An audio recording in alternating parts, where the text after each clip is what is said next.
And so this is where the triangle of hormonal health comes in. If we have got this three sides of this triangle of hormonal health, I want you to imagine a stool that is, you want all three legs to be nice and solid, for that stool to be weight bearing. When our hormones are in balance, it's basically like this stool being weight bearing. So the three sides of the triangle are made up of our blood sugar hormones, our stress hormones, and our reproductive sex hormones. And so when they're all in balance, I've got a stool that's going to weight bear and I can be fit and healthy. But when I've got imbalances in any of these areas, now what's going to happen is I have a wonky leg, I'm going to have this wonky stool, and I'm not going to be able to sit on that stool, it's not going to weight bear, and I'm going to end up with some illnesses. And what often starts to show up first are issues in the digestive system and in the immune system. And this is where the body is starting to scream at us that there is a problem. But really what we need to focus on is bringing our attention back to the hormones in the triangle. How do I regulate my blood sugars? How do I reduce my stress? And then what can I do about those reproductive sex hormones? So when we start talking about blood sugar hormones, we're predominantly talking about, there's a lot of blood sugar hormones, but we're predominantly talking about 4 hormones. We're talking about insulin. Insulin is our hormone that lowers our blood sugar when it's a spike too high. So let's say, for example, we've eaten some cake, our blood sugar is going to rise, and then insulin will kick in to bring it down.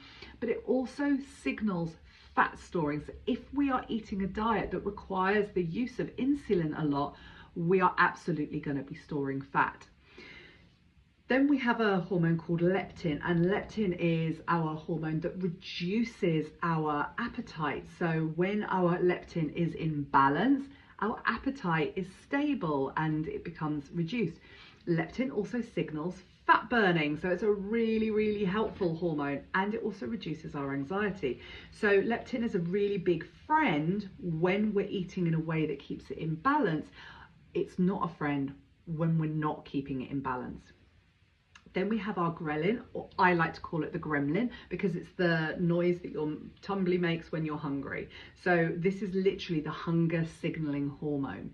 However, when our ghrelin is nice and in balance and we're eating a diet that supports this ghrelin, we're not hungry all the time. So signs of people being blood sugar imbalance would be you're hungry all the time or you're not hungry at all.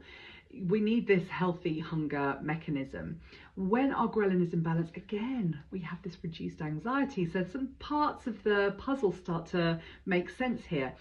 Blood sugars are really connected to things like anxiety.